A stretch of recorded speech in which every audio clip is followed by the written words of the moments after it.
Oh, yes. Yeah. All right. So you were getting brainwashed, in other words. Right. Mm-hmm. Nobody mentioned the bloodbaths connected with the Soviets. Okay. Yeah. All right. Kitty, in the time we have left, if you want to summarize anything, go ahead. Okay. I think that it's very important for people for people who are Christians to understand how the non-Christian thinks, and they might get a look at that in my book. But the things that we need to believe in order to have our hearts changed or to break down these obstacles to belief include that we need to know that it doesn't matter what we want to believe.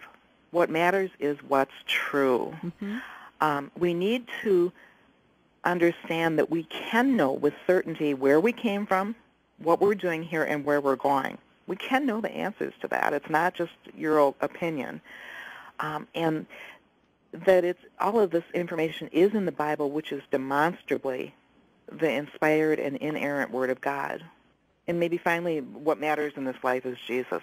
That's it. Mm-hmm. And Christianity is not boring. Oh, no. Well, you said that at one point. I know. Isn't that, it's amazing.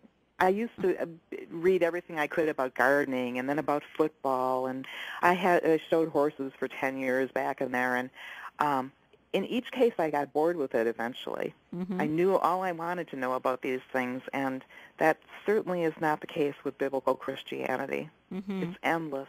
Well, I thank you first of all, for writing this book. I'm grateful Thomas Nelson saw the worth in it, because these kinds of books aren't often published anymore. As an author, I am aware of what publishing houses want.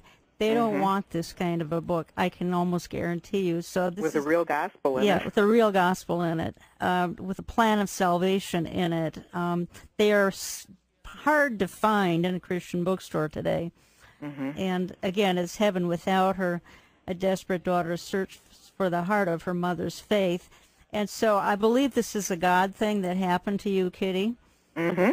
And that he has favor on you, and that the reason that is played out the way it's played out is because you have the gospel in it, and because the hour is late, and because he delays his coming so that more might be saved. Right. And again, everybody listening to this broadcast has someone in their life that they really, really want to get saved.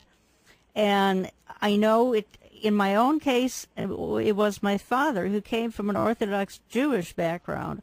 And I've often said to people who are discouraged about winning a loved one to the Lord, because he got very saved, it was later in life, if anybody can, if my dad can get saved in his later years, coming from an Orthodox Jewish background, God can do wonderful miracles, spiritually speaking, and in other ways too, with anyone. Well, now with your story here of a kind of a bitter Betty Friedan following feminist atheist, who actually, you did a 15-month search, but you got very saved. And so I think the whole point of this hour is, all I'm trying to say, and you can comment if you wish, is that the hour is late, number one, and number two, we should never give up on someone in our life that we think, hey, they're never going to read. They don't get it. Their heart is hard. Right. They don't even want to hear. Why am I wasting my time? Right. And God will manipulate them into wanting to hear it eventually. So we need to prepare ourselves to talk to them. All right. Well, your book will help. And we'll stay in touch, my friend. Thank you so much for what you've written Jan. here. God bless you. Okay, bye now. Bye-bye. And there is a website for that. I believe it's heavenwithouhther.com. You can get her book at that location as well. All right, again, I'll mention replays, in that every station listening to this program replays this program at some time. You may have to check with your local station, but AM 820 KGNW does replay it on Sunday 5 to 7 p.m.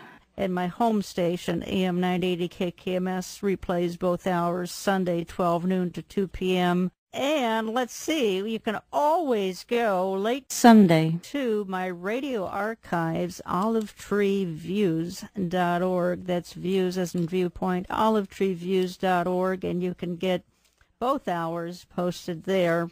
By the way, you can listen live. There's the wonders of technology through internet streaming. You can listen live, and that's Saturdays 9 to 11 a.m. Central Time. And just go to my home station's website, kkms.com, www.kkms.com, and click on Listen Live. Well, we have talked about some interesting things today, and I'm always encouraged when someone like Kitty Foth-Regner comes to faith because of the topic of, well, the Lord is coming back again. The King is coming. And her whole longing was for eternity, to spend it with her loved one, as many of us can identify with. So in the meantime, would you look back and thank him?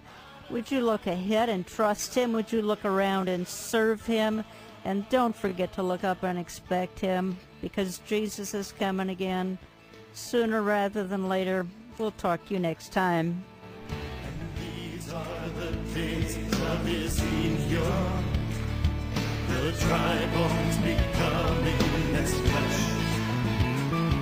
And these are the days of your servant David, rebuilding a temple of praise. And these are the days of the harvest, the fields are white in the world, and we are the laborers in your vineyard, declaring the word of the Lord. Behold, he comes, riding on the clouds, shining like the sun, like the trumpet call.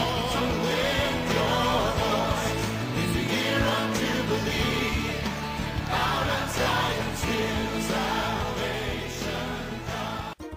If Jan Markell's radio outreach has helped you understand the times, would you consider a tax-deductible donation to Olive Tree Ministries? You can write to Box 1452, that's Box 1452, Maple Grove, Minnesota 55311. Or call 763-493-3010, 763-493-3010. You also can order and donate safely online at olivetreeviews.org. And thanks for listening to Understanding the Times.